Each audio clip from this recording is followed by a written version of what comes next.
Hello and welcome to Voices of the Vic podcast with me, Ben Aiton, and Caity Kirkley. And this week, with a special guest, Pete from Do Not Scratch Your Eyes, we are here to do a review of the Watford 3, Norwich City 2 match reaction. The Hornets found the way back to winning, can't get my words out tonight. Got back to winning ways basically after the 2-0 loss away to Leicester City last weekend.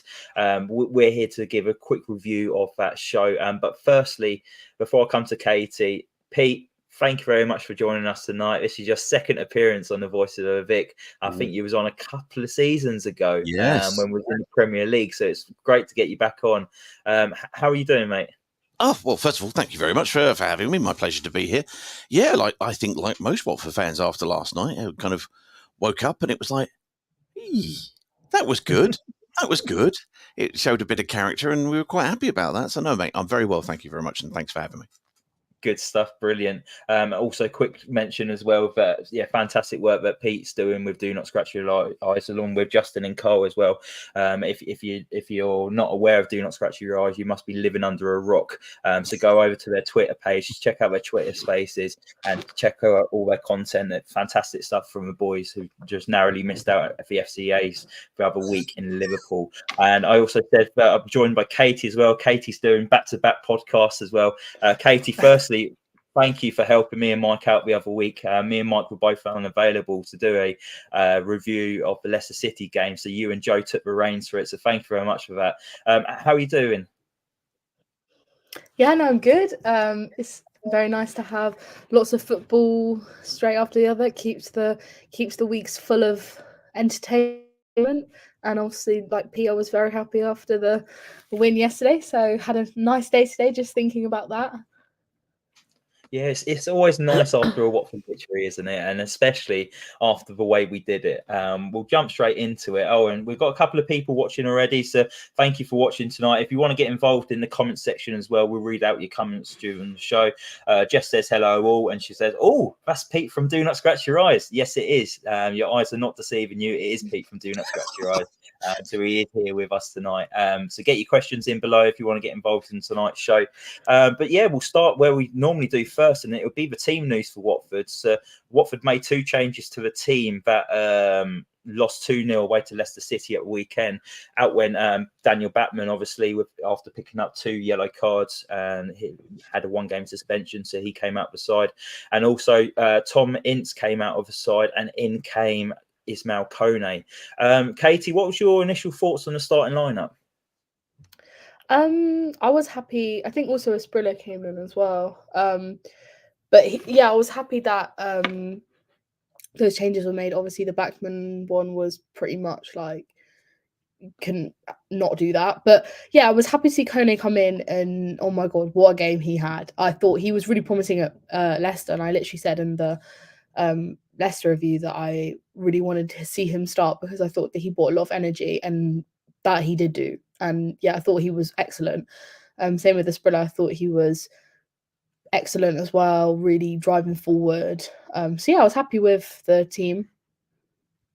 Yeah, same with me as well. We did our predictions in our WhatsApp group before we went out, and I think I pretty much got it spot on apart from one change. I said I would have made Bio come in for Rajovic as well, because I kind of wanted a little bit more energy up top, because you know what Rajovic is going to do. He's not going to move unless it's in that 6-yard box, but that's his office, isn't it? And he does what he needs to in that area. But Pete, what did you make of that starting lineup? I was glad to see Kone in, as we said. I thought bringing Loser in sent the wrong signal, because Kone in the previous block of games after the previous international break had really kind of he'd stepped up and stepped up and stepped up, and he just seemed to be iteratively improving all the time. And I appreciate that somebody like Loser, he can polarize people, because I was having a chat with John Parslow, via text during the game and at half time. And he said, well, actually, I think he's worked hard. He's shut down. He's done this. And it was like, well, I'm looking at it completely different. But that's the beauty of the game. Everybody can watch the same game, but have a different kind of opinion. I just think when you bring Kone in, he tries to drive forward with a little bit of urgency, and he tries to put those swift passes forward. And of course, yesterday was really for me at least, was the catalyst, for coming back, because that kind of game changed on a moment. So I was pleased to see him. I was pleased to see Asprilla. Tom Ince is an interesting one, because if you look, he got 9 goals and something like 5 assists last season. And when you're selling João Pedro and you're selling Sarr, you've got to ask, where are the goals and the assists coming from? So that's a useful thing to have, and he's got that. But I think Asprilla gives us, again, almost what Caity was saying there, a different kind of energy, and you tend to kind of go up on the edge of your seat a little bit more with Asprilla than you do with the astute professionalism that you get from Tom Ince. In fairness to him, he's no bad option to have, but I think, out of a squad that has got an awful lot of impact subs, if you like, I think we're starting to see players actually go, I think I could make a difference from the start. And I think Kone can do that more than Loser, and I think Asprilla can do that more than Tom Ince at this moment in time. Yeah, no, I agree. And I think with the difference between Tom Ince and Yasser Asprilla for me is Tom Ince looks like the kind of character who will roll up his sleeves and put in like a workhorse performance away from home, when you need to keep like the defensive work and the high press, where you might not get that as much with Yasser Asprilla, but you get the work and the work in from Tom Ince. But home games, I think that's where Yasser Asprilla comes into his own, and he's more direct. And because obviously at home we have more possession, don't we? So it's more chance for Yasser Asprilla to get onto the ball and work his magic. So that's a massive plus. And do you see that as well, Pete? That's probably why Yasser's maybe came back in for the home game, and Tom Ince has played the away games. Very possibly. I think in part it's about rotation and trying to keep them fit.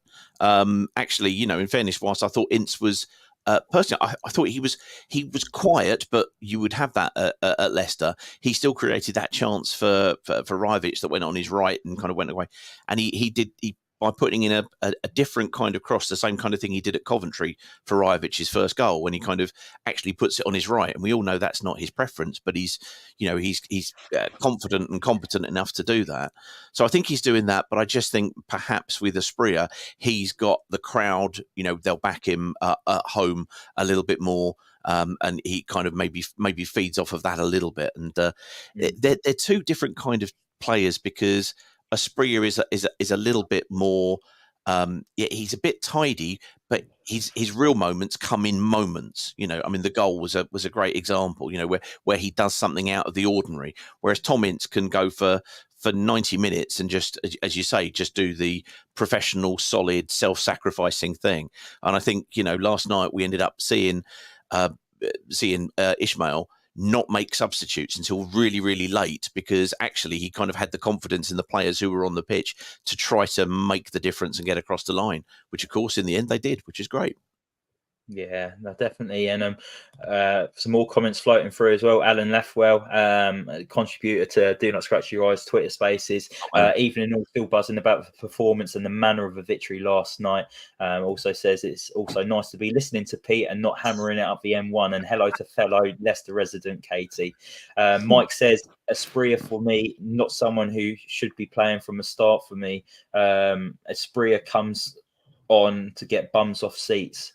So that's impact sub. That's the way that a lot of these players are kind of, we're seeing them kind of disappointing at the start, but come on and raise energy. I can understand why you would use him in either way. Yeah, no, definitely. And I think that's probably why we've not seen Martin so much lately as well. Maybe Val's wanted to keep him as maybe a card to play off the bench to inject that little bit of pace. But that's a strange one, isn't it, Caity? Obviously, we all rate Martin's very highly, and we're maybe a little bit frustrated that he's not getting the game times. But do you want to see maybe more of him, and do you think that he should maybe be knocking on the door and getting into his starting 11? I do. However, I don't know where you put him in the team. There isn't really, you have to drop someone for him to come in, and I don't think anyone is really unworthy of being dropped. You can't really drop Sema unless there's no reason to do that. As much as I do want Martins to play, and I think when he has come on, he's given that energy. I think he does work more as an impact sub. When he comes on at 60 minutes, it's a lot better. Whereas like Ken, like we said, he's one of those like quite composed for 60 minutes and then he could come off. However, I just don't see how the formation would work if you put him in, because there's no one who I would take out for him. Yeah. Yeah, no, I agree. I think he's just got to bide his time. He'll get his opportunity again. It's just it's difficult. I think Val's found his starting 11 now, hasn't he? Really, he's after months of trying to find that solution. I think he's definitely found that midfield three, which would work in a treat for Watford. But we'll talk about that a little bit more in a second. But let's dive straight into it. Let's talk about the match. Let's talk about that opening 15 minutes. I know we was probably all dreading it when we all agreed to come onto this podcast yesterday, and we was like, I know I was. It was 2-0 down. I was like, I wish we didn't agree to do that podcast tomorrow night. But what would turn it around afterwards? But let's talk about it. It took 3 minutes for Norwich to find the back of the net, and for me, Pete, I was a little bit disappointed. I felt it was self-inflicted a little bit. Jamal Lewis lost it on the halfway line. And then Norwich won the ball and they drove to the box. We put it out for a corner, and it was, you know what Watford are like lining up for set pieces this season. We looked vulnerable. Before this goal, we conceded 8 goals from set pieces this season. But a good delivery into a box, and Danny Bath rised above everyone else to make it 1-0 Norwich, and it was the 9th goal Watford have conceded, and it's the most in the Championship by any side. This zonal marking system, Pete, does it do your head in? I personally, I hate it. The reason I hate it is because the concept of zonal, and you can have zonal and you can have man marking and you can have a hybrid of the two. The problem is that you kind of start deep to go and try and attack the ball, but of course you're not controlling where the ball is delivered. And as with this one, it's delivered into the 6-yard box. So good luck getting a run on that and actually trying to get ahead on it, because you've got literally like 4 yards to get your pace up, and they've got 100 yards to run up if they want to take it. The other issue is, this picture actually shows really nicely, is literally at the back there. Now you could say that Rajovic is actually kind of picking up on Bath, and he's kind of lost him, and he has. But that basically means that what happens there is you've got Andrews effectively with 3 there at the back. We always cluster underneath the near post, and if they put a ball to the far post, and this also happens to us in open play in fairness, but especially with this zonal marking, if players move into somebody else's zone, it allows a player to go, well, that's not my zone. If you're man marking, you go, that's my man, and it makes the accountability. And you don't want it to be a blame situation, but this is results orientated football. That's the honest truth of it. It's you lost your man, or you didn't pick up that. Whereas this is kind of, oh well, he moved from my zone into that. So, well, the zones aren't marked. It's not precise. And at the end of the day, what you need to have is somebody who is physically dominant in that particular area. To be able to kind of try to dominate it. In the 90s, we went and signed a lad called Colin Foster, who was about 6'8" or something ridiculous, and he was just one of those players that the ball would come onto his head, almost gravitationally pulled. If you've got somebody like that, that's brilliant. In this instance, look who we've got already underneath the ball. You've got Porteous, who's kind of dominant. Hoot's actually not even in the picture. He's so far in the near post. We've got to get a balance right there. And what you've got to try to do is allocate. If you are going to do man marking, you've got to make sure that you're putting the right size up against them. If you remember the other week, I think it was against Millwall, when they got the corner goal, and it was Loser was trying to stop the other centre back. I can't remember what his name was, but he was basically a unit, and Loser was trying to stop him for all he was worth. So you've got to make sure that you're giving allocation to free kicks and set pieces, and kind of bringing people together who need to be the right person against the right opponent. Otherwise, it all goes imbalanced, and that's what we've seen this season. I thought, though, we'd gone and got a former Tottenham set-piece coach who'd come in a few weeks ago and was going to be looking at this. So, so far, not much improvement. Yeah, I was going to mention that as well. I heard something about a new set-piece coach potentially coming in from Spurs, but I never heard any official word on it, and it kind of went quiet afterwards. I don't know where it was first reported, but I agree, Pete. It's a bit of a mismatch, isn't it? Like, Pete, there's players in zones, But surely, if you see like a really tall player standing in the zone where Andrews is, for example, you'll be like, right, okay, we need you to go back into that area because it's a mismatch. It just seems like there's no common sense when it comes to set pieces for Watford. Like a lot of things, it's still unfamiliar to a lot of players to get it done, and it needs a lot of drilling in, and especially if it is this kind of hybrid thing, because if you think about it, if you're going to take all of your bigger players and your better headers and you're going to put them on the line and they're going to run out 6 yards and then try and jump against people who are moving as quickly as they can with kind of pre-prescribed areas as to where the ball's going to go, pre-prescribed patterns that you have to react to, you don't have that advantage. If you are man marking, then what you are doing, it's just the old thing about, the ball might go or you might go, but both won't, and you'll kind of be able to block the run and make some kind of, even if you don't win it. When I was coaching, my old phrase was, even if you don't win it 100%, if you stop the opposition getting on it 100%, you've done your job.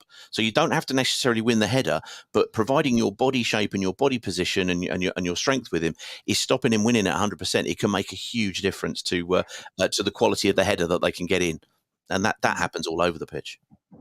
Definitely. And Alan Lathwell says, I'll never accept zonal marking. Space never scored a goal. Players do. I couldn't have said it any better. And Caity, with all this talk on zonal marking and the news of Watford being conceding the most goals from set pieces now in the league, are you looking for a change of style now, like a change from Valerie Ismail to go maybe man marking for the games coming ahead now? Because surely we can't stick at something where we're leaking goals in. Yeah, I think I've never been a fan of zonal marking anyway. I think it doesn't really work. And I think that we would have to kind of look at this and go, actually, we are conceding so many goals from set pieces, and it is just about, there's like 3 players who are just open goal, like no one's looking at them. And that is where we really seem to struggle. So I would hope that after this weekend,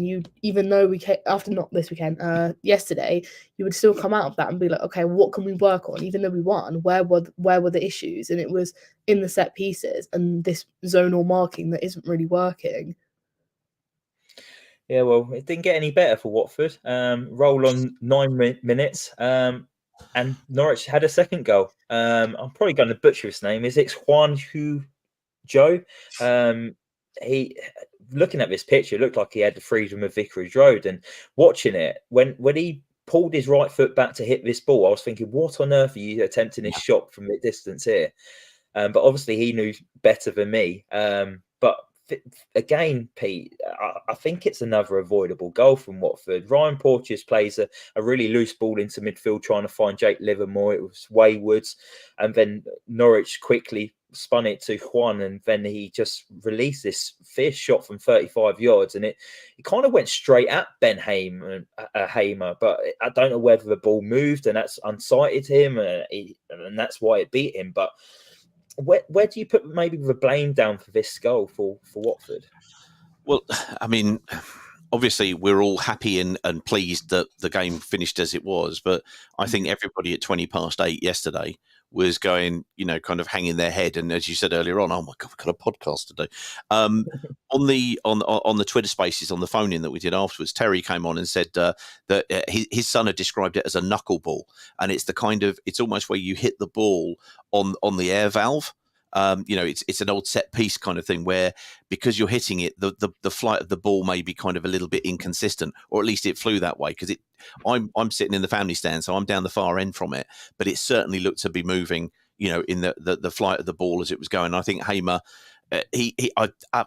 undoubtedly he should have done better, because it was so far out. He had an opportunity to do so, but he just every goalkeeper, when they make a mistake, it's going to cost you a goal, and therefore you're going to note it. It's almost a little bit like zonal marking. When you concede a goal, we all talk about zonal marking, but we don't kind of count the ones that are man marking. If a defender pulls a rick and it leads to a goal, yeah, okay, we'll think about it. But when the goalkeeper does it, it's so blindingly obvious.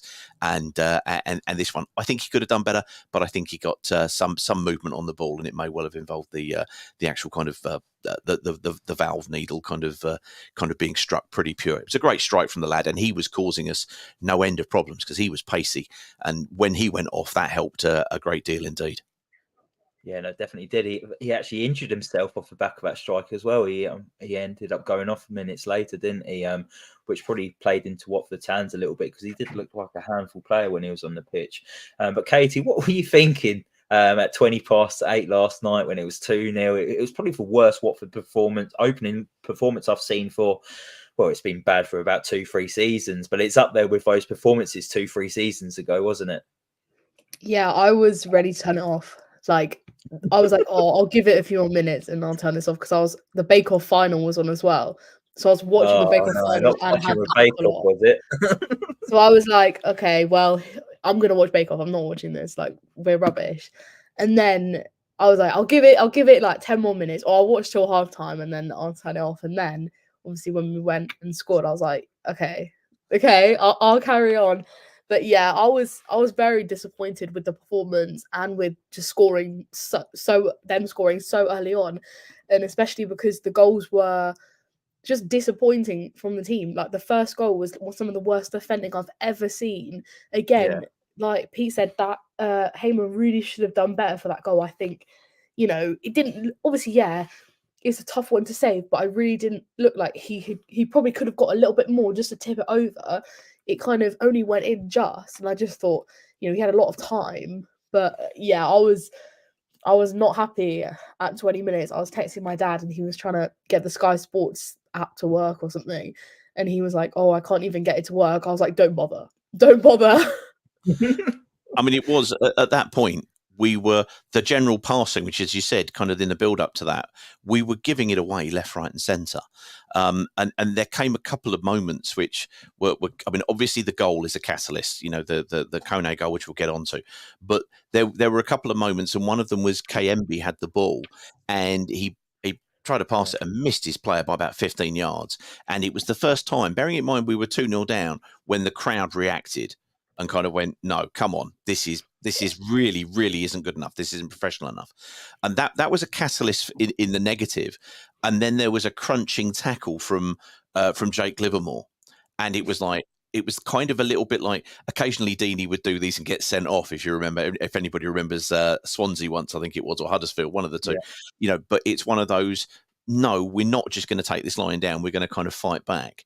And then it sort of turned, and suddenly the passing, I'm not saying it was perfect by any means. We were still kind of, who especially was having a difficult passing game, it seemed like yesterday.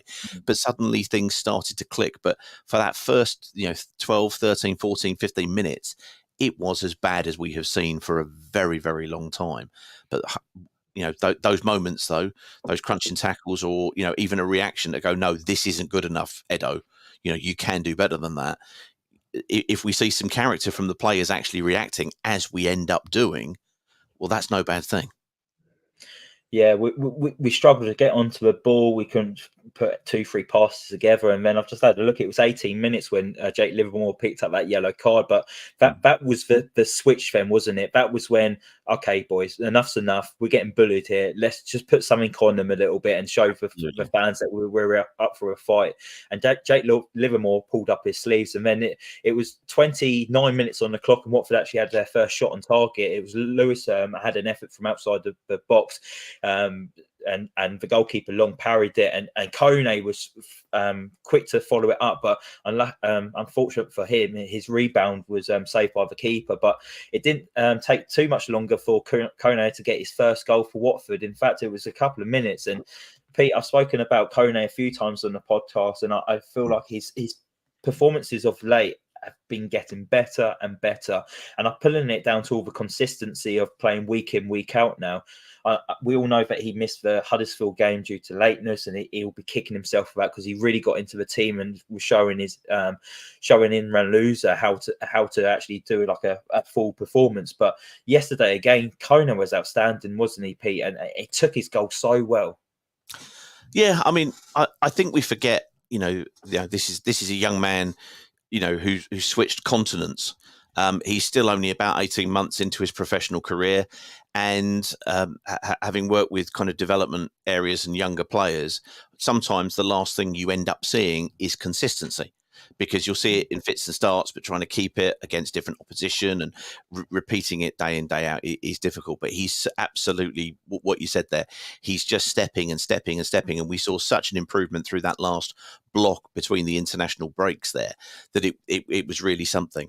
I know that from, you can call it a rumor, but I heard it from somebody very much in the know that when Chris Wilder came in, he basically kind of said, look, you're going to figure strongly. You're going to really be there. And the next day he didn't turn up because he basically was, up till too late and kind of, not partying or anything, just playing games, kind of and didn't make it in.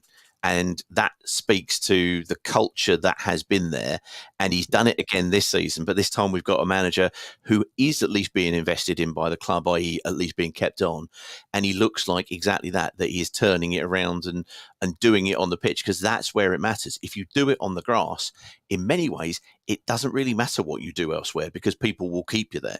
The problem is we've had people who've been misbehaving and not performing on the grass, and that just is not compatible with each other. No, I think he's really starting. We're really starting to see something with him. We're starting to see him burst in front of seasoned championship midfield players and start to, not quite, but start to get a grip on games. And I appreciate there's the goal there. That's the catalyst, but he's done it in other games as well when he's come on as a sub before and he's got the ball, and his forward passing is really something. And I think we see the best of Kone when we have Ken Sema on the pitch. And the reason being is that Martins is right-footed and is always looking to cut inside. And the other side, you've got left-footed Tom Ince or left-footed Despria. They're looking to cut inside. A lot of the time when he picks up the ball, especially from the left side, he does that little reverse ball out to a wide player, i.e. Ken or in this case also Lewis yesterday, overlapping. If we're constantly cutting inside, we reduce his passing options and his range. And if you think about last night, how many times he was especially, but putting little diagonal balls into the byline for those two guys, especially to run onto, and then to feed the ball in with an outswinging cross, which is what Rajovic needs in order to thrive and survive. I think for me, his improvement makes it harder for Martins to get back in the side. Yeah, no, I agree. And with his improvements as well, it's obviously it's keeping Imran Loser on the bench as well. He's and Tom Delly as well. Remember, start of the season, Tom Delly, that was his spot. And I think one of the games you've just kind of mentioned a little bit, it was Tom Delly was playing the first half, Kone came on second half, and he just injected that bit of pace and creativity and vision. And it was just like, okay, it's quick, he's moving the ball quicker than Tom Delly. And I just love the vision that he's got as well. I put him in the same category as Yasser Espria, where I think they could pass a ball through the slightest angle, which no one else in the Watford shirt can find. I just think he is so gifted, Kone, and we're seeing the improvement from him now. And talking about consistency as well, the back-to-back goals for Kone now. He scored for Canada on the weekend against Jamaica. He's now scored for Watford. He almost got a second goal as well, hitting the crossbar. That was so unlucky. So he's finding that consistency now, and now it's just improving, isn't it? And I know, Caity, that he's obviously very young, and we need to keep a level head with Ismail Kone and not to put too much pressure on him. But it's in the signs we're seeing from him. It's encouraging, isn't it? Yeah, I sung very high praise of him on Saturday against Leicester, and I said that when he came on, it was almost like we had this energy in midfield, and I was like saying how I wish that if we had not been a goal down, it might have been a different story in the end. And then in the first 20 minutes yesterday, I put out a tweet saying is Kone ever going to be able to keep the ball or something, how he was not doing well. He just kept losing the ball every time he got it. And then it was like you said, after that 20-30 minutes, it was like a different player. He was always driving forward, always looking for that forward pass. He's so quick in that midfield where Tom Ince isn't always and stuff. I think he honestly, he has really stepped up. And I think it just shows what Val is doing, because I look at this team and I think we actually have good players, but these are players that people would have said at the start of the season, they're rubbish. They're rubbish. They can't prove themselves. Every single player has proved themselves in the last month or two. I feel like we're really seeing each player at their best. And I feel like that all comes down to how Val is treating them and the way that he's got rid of all the old bad habits that they had before. And we're really seeing that on the pitch. I think we are really seeing a changed side, but it's actually really refreshing because I think Kone, like, he's really stepped up. And I think he could go all the way. I think he's one of the best midfielders we've had in a long time. Yeah, the last couple of performances, I've been looking at him and I'm like, he's up there with one of the most talented players we've got in the squad, potential wise. He's up there with Yasser Asprilla for me. But we'll talk about the second goal now, and I want to talk about, just following on a little bit from what Katie's talking about there, Pete, and it's the character and mindset and the change of attitude for Watford players we're seeing this season compared to last season. Because last season, if we were 2-0 down after 15 minutes, well, good example. We weren't 2-0 down. Good example was the Cardiff home game last season. We took the lead, took our foot off the gas. Cardiff scored quick goals in quick succession, and then it went downhill from there. This season, we've seen that change of attitude now. Is that what's in? Are you impressed with the change of attitude? And is that all down to Valerie Ismail and the discipline maybe he's setting with the club? It's always difficult because goals change games fundamentally. I mean, it's a cliche, but it's a cliche for a reason because it's true. So that goal from Kone brings us back in, and what you saw was a team, because up until the start of the game yesterday, Norwich had scored 30, but they conceded 32. And we conceded about 22, 20, something like in that kind of number, considerably more over the small number of games we played. And therefore, you suddenly saw a bit of a chink in their confidence, but you suddenly saw us go, we've all seen games, go like a swingometer, in terms of confidence, and, a dreadful half one, after 45 minutes, second half comes and it goes another way. That's been part of it. But I do like the fact that, they could have gone two ways here. And as you absolutely say, and a lot of people came on the Spaces last night and said, this time last year, that lot last year would have just basically gone, oh, well, that's gone. That's gone, and it's not coming back, is it?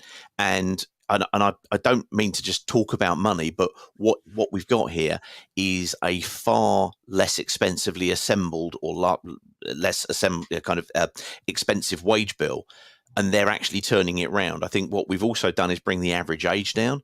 You're now looking at players who've got something to try to play for, because Rajovic, for all the fact that he doesn't do very much outside the penalty box, where it counts, he's really he's really making it count, and he'll want to go on to score goals and move on and get at a higher level. There's nothing wrong with that, but that's where they've got to see it, and they have to take confidence from that moment of turning it around. And as I say, there was the moment where Livermore went in, an old head, somebody who we were debating about, the captain's armband, obviously after the stuff in the Watford Observer. Does he warrant it, the armband? Probably. Does he need it? Probably not, because he's already doing that role in the midfield. Yeah. There was a wonderful moment which I picked out where Ashley Barnes, who is, crikey, Hogwarts master of the dark arts, if ever there was one, bounced off of him, which was a beautiful thing to see. And he seemed to actually have, in the middle of the park, almost like an element of confidence almost radiating from him. Him and Kone, Kayembe sorted himself out and had a much better second half, and then it sort of moved forward. Fundamentally, it comes down to paying attention, being turned on, and doing the basics right from the very, very start. If you can get that going, then you're going to get a foothold in the game.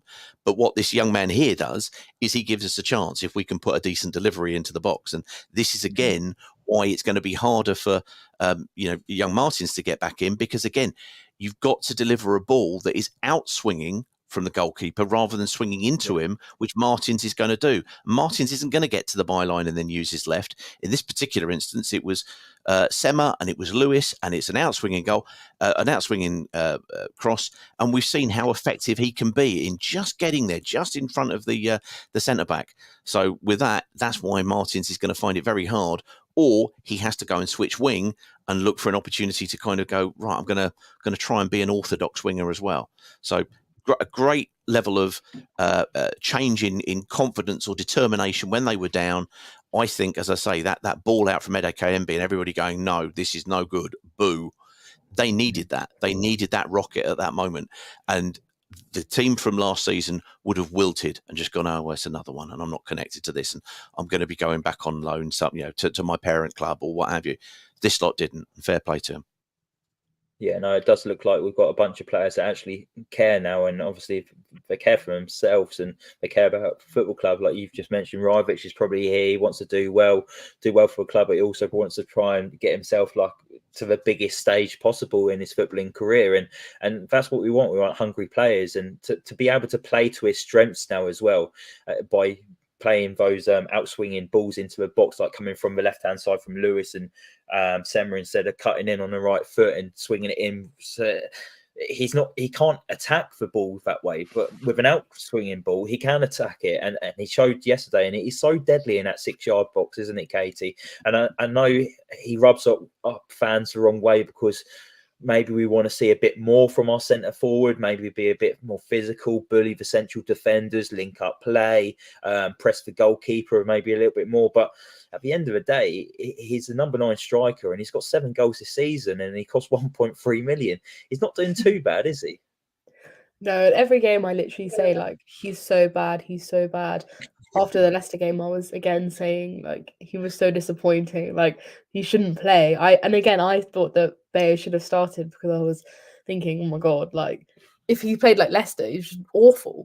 But it's so weird. I think there was a stat or something where it was like he had more goals than like completed passes or something in one game or something. I was literally like, that is so. He's such a funny player. Like, I can't believe he literally can do nothing, but he still scores.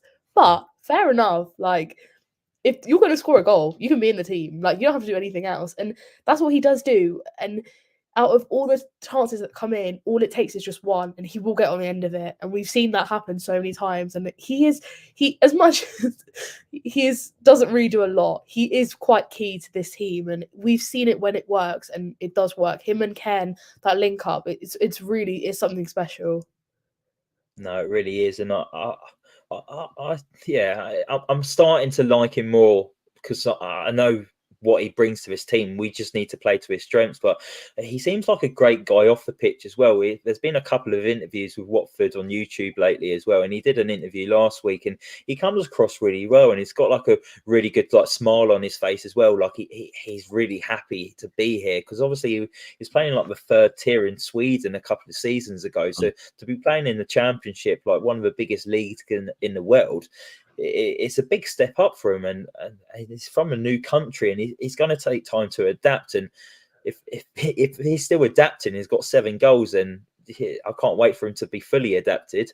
But I did think that was probably a better performance I've seen from Rajvic. I did see him to get a little bit more involved yesterday. He was getting involved in the link-up play. He was actually hustling the defenders to win balls in the air, and yeah, I must say, credit where credit's due. He did impress me yesterday. But Watford went in half-time 2-2. Much better 45 minutes in the end for Watford. Ended the half strongly. If anything, I don't think Watford wanted the half-time whistle to come, because we was on the up. We had the momentum. And Norwich were on the back foot. I think they really struggled to get any kind of possession really after that. Pete, we kind of knocked the wind out of them at half time, didn't we? Well, again, another observation was the fact that how quickly, in terms of tempo, Norwich started the game. I can't remember who brought it up, but it was an absolutely valid point. Was I think it was Brett actually who came in and said, they started so fast and we couldn't kind of match them, and therefore a lot of that passing going awry was the fact that they were under pressure, almost constantly, but Norwich couldn't keep it up. And they kind of slowly blew themselves out over the half, and then of course you get that first goal back, And as I say, you then saw that tilt in terms of both confidence and in terms of, kind of the number of passes that were going on, because by the end of the game, I think we'd had close to kind of 3 times more passes than they had, because we'd had the ball and we're knocking it and keeping it. And of course, you get knackered when you're running without the ball far more than if if you're in possession and you're looking to create, because just mentally it's very fatiguing. Yeah, definitely. And I think the message at half time, Caity, from Valerie was probably to carry on testing the Norwich back line and goalkeeper, and to continue the shots, because that's what I noticed yesterday as well. Watford were taking a lot of shots, and I think they had 21 shots in total in that game. But second half, they came out and they carried on from where they left off. It was Andrews had a deflected cross that almost went in, and I was listening to your Twitter Spaces, Pete, and for that you just want a Watford shirt to follow that up. Really, it was a bit static, wasn't it? I don't think they was expecting the cross to maybe be deflected and the keeper to parry it like that. But it's hard these days. The old adage was, because you used to be striking in partners, Ross Jenkins and Luther Blissett be the obvious ones that everybody remembered, but a whole host that would be working in partnership, and if one was shooting, the other one would be positioning himself to see if a spill was happening. Now we're playing this 4-3-3. You've got a solitary striker. He's having to play with his back to goal a lot. In Rajovic's case, he's not that confident or indeed competent at doing that yet. We hope he improves, but it's rather hard to basically be following in from absolutely everywhere and be the only person who's doing that. So I can kind of understand it, but it's a basic tenet. If the goalkeeper's gonna spill it, do what we have not done all season, all over the pitch very well. Win the second ball. It's spilling off the goalkeeper. It's still a second ball. First to it, you've got a chance to win the prize, and we didn't in the first one. And of course, that's actually where the winning goal actually came from. Almost an amazing amount of goals, or rather shots being attempted, which is really pleasing to see.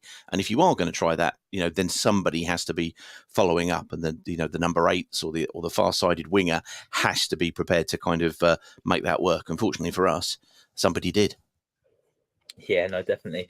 Caity, it got to 60 minutes and there was no substitution from Val. It's normally trademark, isn't it? It's normally a double substitution or triple substitution where he tries to maybe inject a bit of pace or just change it up a little bit. But we didn't see that yesterday. Did that take you by surprise? Yeah, I was thinking, well, the second half, I thought we were a lot more doing a lot better, and I wasn't worried that Norwich didn't see a lot of the ball, but I was thinking it's getting late in the game. We need to make a sub now, because all it might take is one mistake that comes from, I don't know, players being tired, and that will slip up. And I was just thinking, we're still on the front foot. I wasn't worried, but I wasn't thinking we're going to score like this, because I knew it was coming, but I thought maybe we need fresh legs to help bring that on. So I was a bit concerned when there was no substitution made till I'm not sure, I think it was the 80th minute or something. So I was a bit worried, but we did well in the end. But it was different because he had changed up from what he has done every single game. So I was it's weird when he does something different. Yeah, he gave faith to the players on the pitch, didn't he? He stuck to the game plan, and he knew what he wanted from them, and he knew if they kept on knocking on that door, they was going to find the back of the net. Mike Duffy says Lou Orns made a good observation pre-match, saying that George Long didn't cope with shots low down to his side. Kone proved just that. Test the keeper, and he certainly did in that first half. And it was Watford found the back of the net, and it was in the when was it? It was, I can't even find the minute of the game now. It was 77 minutes. Jesper Spria. Great feat, Pete, wasn't it, to find the back of the net? And I joke with my six-a-side football team because I do a bit of a ball run whenever I'm one-on-one with a goalkeeper. But it's six-a-side. You can mess around and try bits and pieces like that. But I wouldn't have the balls to try that in a stadium full of people. But fair play from Jesper Spria.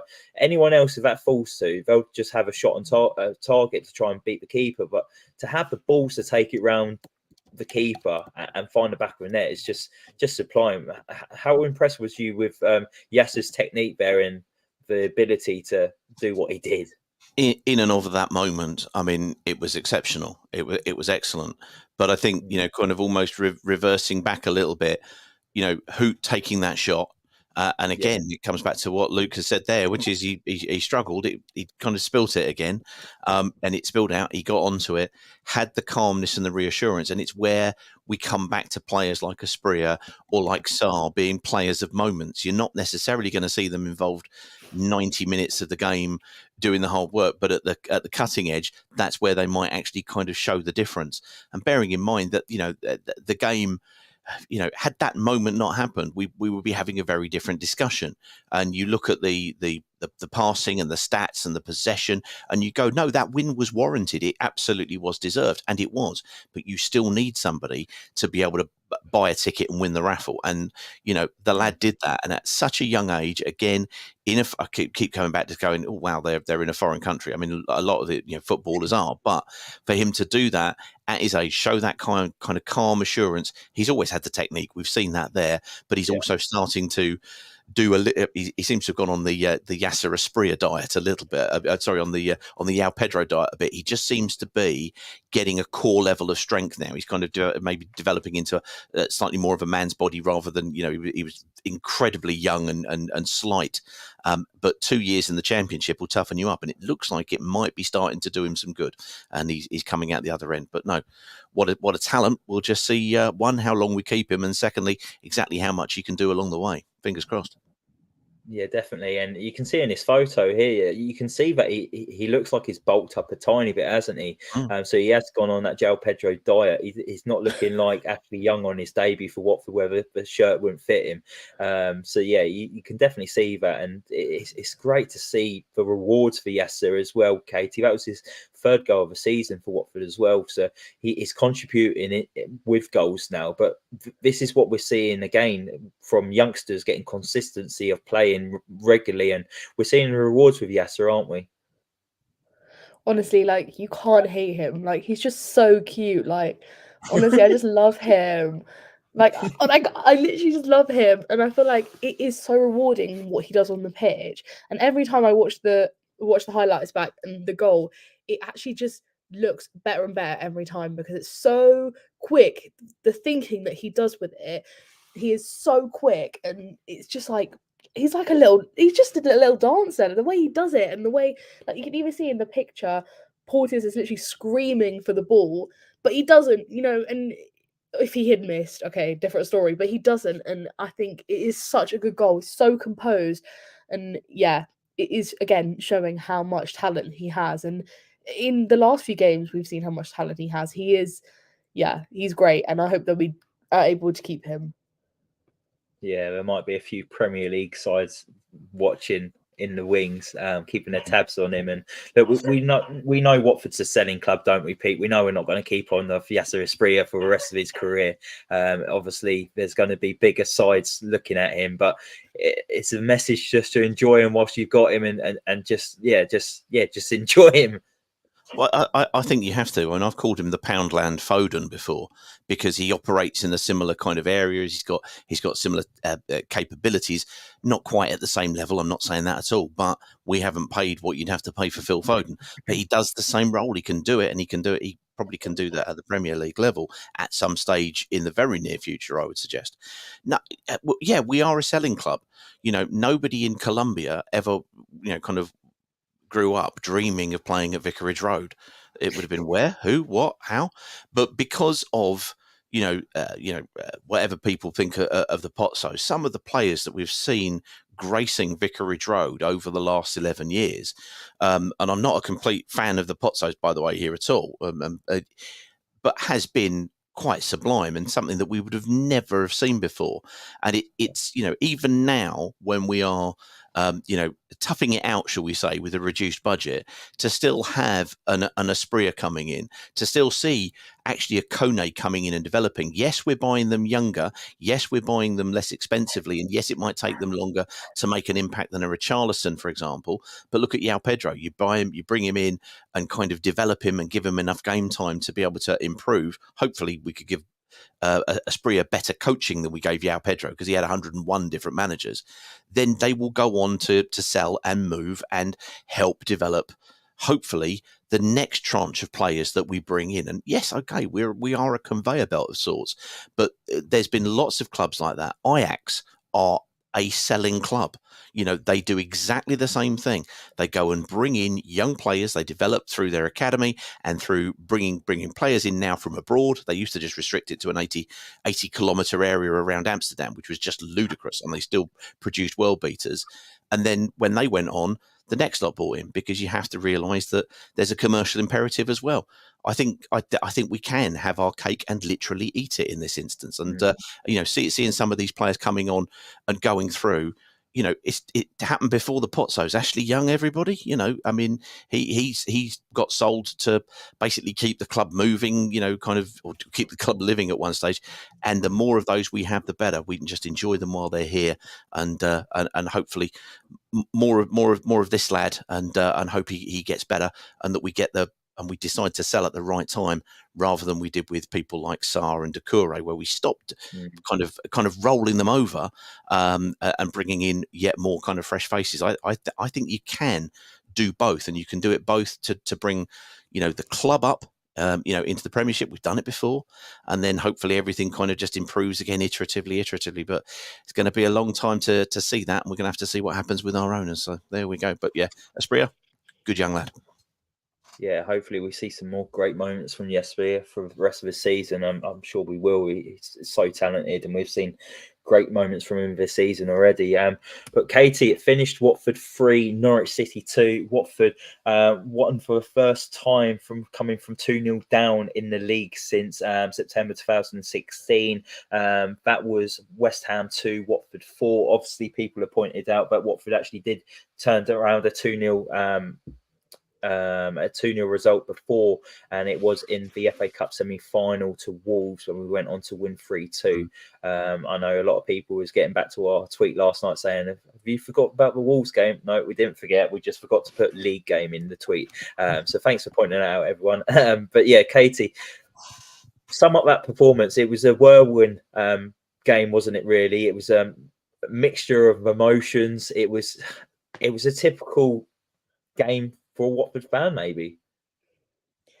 Yeah, I think it was, I would say, a game of two halves, but it wasn't really. It was a game of like 20 minutes and like 70 minutes. I think, yeah, the first half I was thinking, oh God, like this, you're going straight off, Bake Off, you got my full attention now, like I'm not watching this. But, but the passion and the way that they conducted themselves after that, going 2-0 down, never in a million years would I thought we have won that game 3-2. Even with how we are now, I still didn't think that we would win that. And it was the fact that even when we got to 2-2, I was watching Valerian Ismail's Sky Sports interview afterwards, and they asked him what he said at halftime, and he just said that he kept telling them that he was so proud of them, and I was literally like, oh, and he just kept saying how he was so proud and how they've done one half of the job, they've got to just complete the job. And the fact that they then even went on to win the game, and the second half we looked so comfortable as well. I was literally like, this is like the revolution. This is crazy. I was like, never ever would I think that this would happen, even with this squad. But I think I've really, not that I wasn't involved in the squad, but now I'm really like, wow, if they can do this, well, we can do anything. I mean, if you look back to that West Ham game, we're talking about catalysts in this game. You go back to the Wolves game. Obviously, that goal from Jerry Delafeo was just a ridiculous moment, and suddenly the game pivoted. West Ham was a little bit more like last night with that moment with Jake Livermore, with the kind of, no, you're not going to do this, where Deeney rolled up his sleeves and went, no, this is not good enough. We've got to go in and kind of show what this means. So it was good to see this younger, less expensive squad show that kind of character. The challenge is for them now to do that as often as they can. They're going to fall over. They're young. They will make mistakes. They're not perfect by any means, and we will see opposition such as Leicester obviously last week, but also kind of Southampton and Ipswich, who are going to kind of challenge us. But if they can slowly do what the players we've been discussing, today have done, and slowly iteratively improve over time, if they can also do that as a team, that really takes us somewhere. I was talking to the Sunderland and a Middlesbrough podcast that we kind of do the opposition view with. And one of the questions I asked them was, how do you think you'll feel with your team if it stayed as it was, but in 2 years' time, where would it be? And they were like, yeah, no, we can really see how they're developing and what they're doing. It's very easy to do that when you're at the right end of the league table, as Sunderland were. But for the first time last night, I thought, actually, this is starting to build, and maybe the Leicester game was the blip. Maybe, because we've gone 6 games unbeaten. Leicester was always going to be a tough trip, but we've actually reacted to not only the Leicester defeat, but also the adversity in yesterday's game. And they showed a bit of maturity. They showed a bit of, a belligerence. No, you're not going to do this to us. They stood up to it. They didn't get bullied, and they turned it around. Yes, it was against Norwich, who are in a bit of a trough.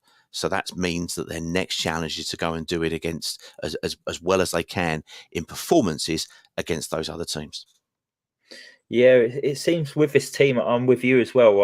I feel there's a lot more belief with this team now, and it's nice to see a team that puts in 110%. But with this team as well, I feel like there's a foundation there now.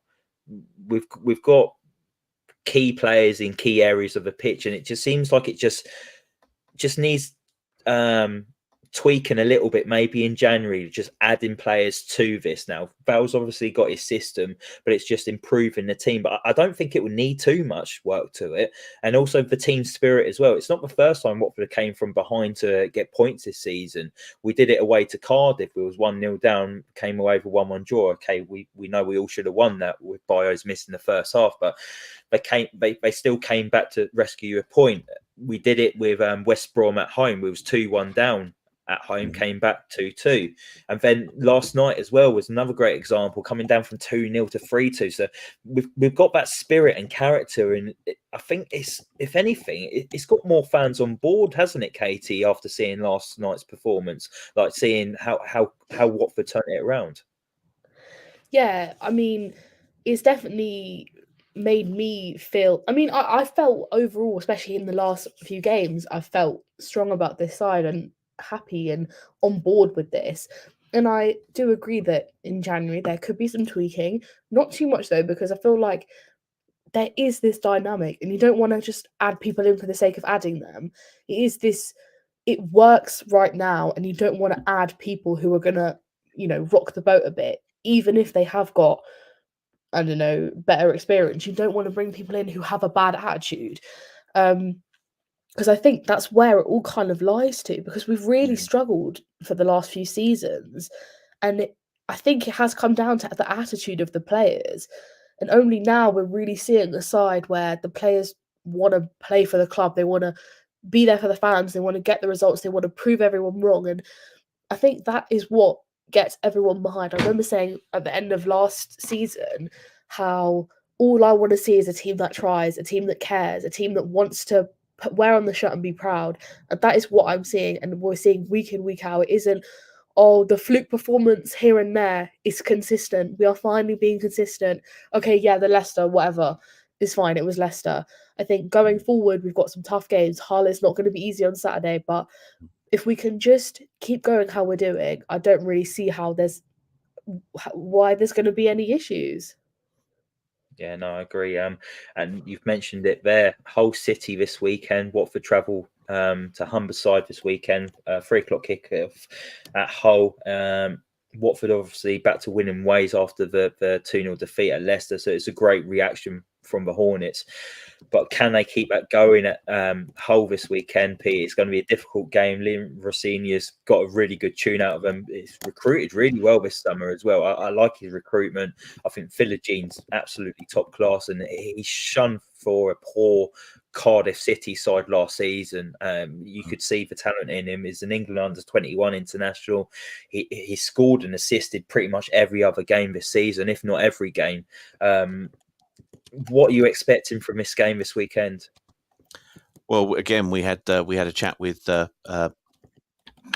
friends of ours at Hull, for the opposition view, and they are again, they're another club who they are so very pleased the way that they are developing, and over the many seasons that they'd had under the Alam family where it wasn't happy, it's lovely to see a team coming out the other side. And his kind of comments and observations were that they've got a frightening pace. They are very good on attack, on the counter attack, I should say, but they're also very, very good in possession. And they've got players who, for example, Scott Twine was a player that a lot of people quite like the look of. He's not really getting much there. Tufan has done well there, but he's coming back from an injury. But they are creating an awful lot of chances. The thing that they are missing more than anything, they had a lad called Estupinian last year, and he's gone on loan to Metz. We found out that basically they said 2 million loan fee for the year, and they went, really? Oh yeah, okay, go on. So they bought in Liam Delap. They bought in Philogene as well, which was a 5 million purchase with a 15 million buyback option from Villa, but which only kicks in if Hull get into the same division as Villa or Villa come down. They have basically kind of first refusal, but it can also go into a bidding war for him as well. So they can, we'll sell him back to you for 15 million if they want to have him. But if somebody offers 25 million, Villa have got to have it. So it's a really good use of this kind of buyback clause, because it works really well in Hull's favour, and it's got to go. Something's got to go extremely squirrely for it to go wrong. So 5 million.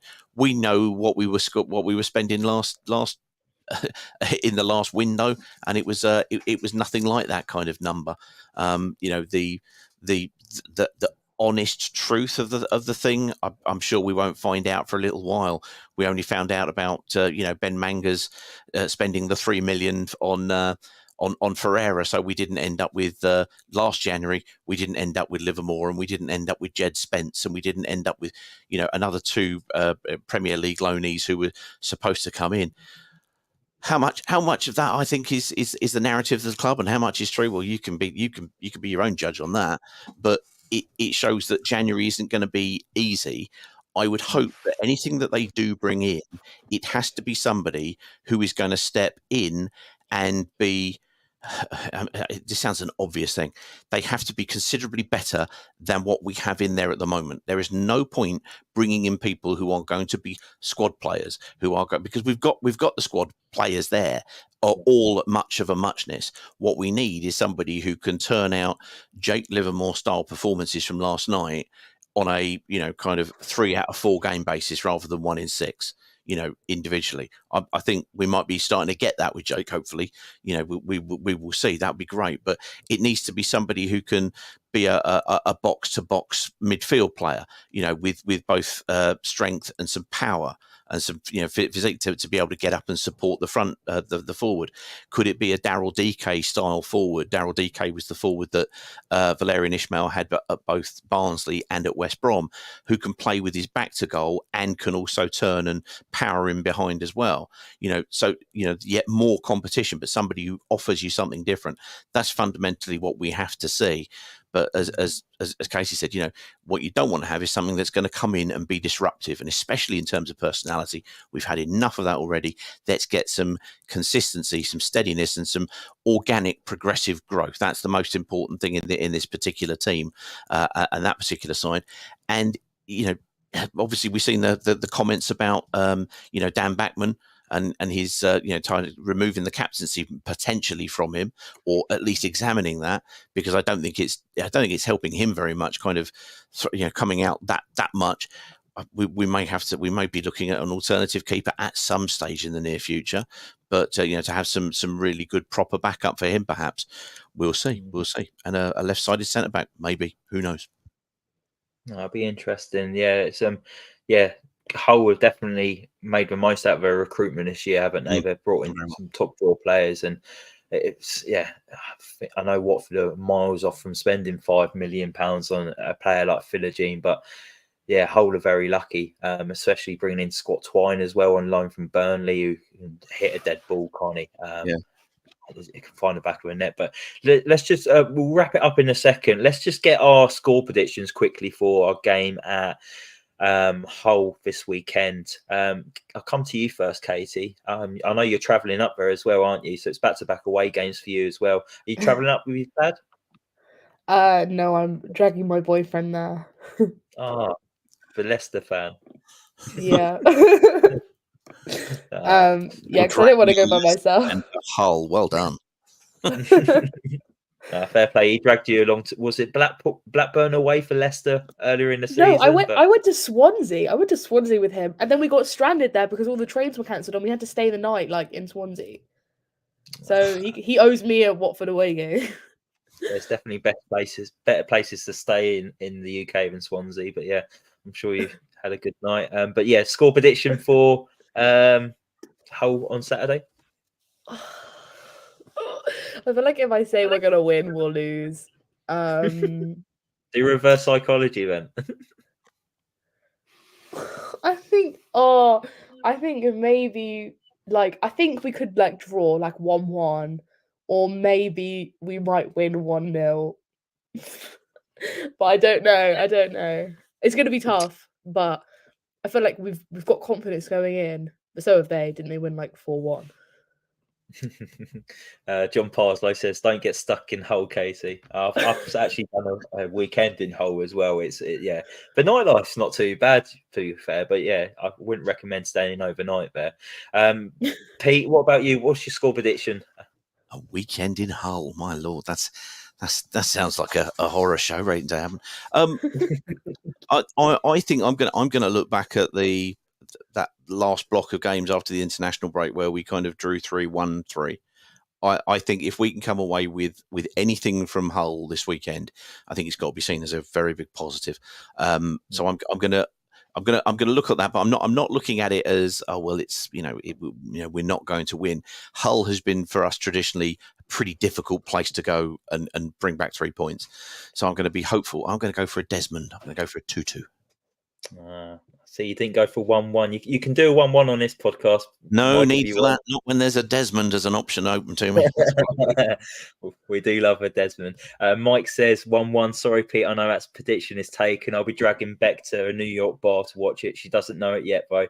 He says KMB with Spell. I'm going to probably go for, you know what? I will take a point away from Hull. They're on form. Are they in the top 6 as well? They got a good victory over Rotherham last night as well. So I would definitely take a point. So you know what? I'm gonna steal that 1-1 as well. I don't think Watford score many away from home. So who's going to score though? You know what? I'm going to probably go for Yasser Asprilla again. Man on form with his dancing feet. I don't think he'll take it past the keeper this time. Maybe he's going to chip the keeper. I'm going for a chip. Yeah, he's going to chip the keeper. And then he's going to just dance around him. But yeah. Thank you, Pete, so much for joining us. I really appreciate it. It's a very, very precise prediction, that. Not only the score, but how he's going to score it. I like that very much. Yeah, and celebration. Tell you what, if this comes off, I need to do the lottery or something because, I can see the future. But yeah, no, Pete, thank you so much for joining us tonight for me and Caity. We really appreciate it. We admire all of your work that you do not scratch your eyes, and with Justin and Carl, and we'll be tapping them up next to come on the Voice of the Vic as well. But yeah, really enjoyed your insightfulness tonight, and yeah, we'd love to get you back on at some point. My pleasure. Thank you very much. I'm sure the lads would love to kind of spread our normal gospel of chaos and stupidity again. More of the same. Yeah. Definitely, and we might have to put out some swearing warnings for Cole as well, because we know what Cole's like. And Justin will be all right. I don't think he swears too much, does he? So yeah, just Cole, we just need to look out for it. But yeah, no, thank you everyone for watching tonight. Thank you for getting involved in the comment section as well. If you like the video, hit that like button and also hit that subscribe button as well. Mike wants to get us the 500 still before Christmas. It's not happening. We're only on 420, but that was his aim at the start of the season. So we've gone up a little bit, but we might get there one day. But yeah, we will be back Sunday evening to do not a preview. We'll do a review of the Hull City game this weekend. So Caity, safe journeys up there, and everyone else that's travelling up to Hull this weekend. And come on, you Orns.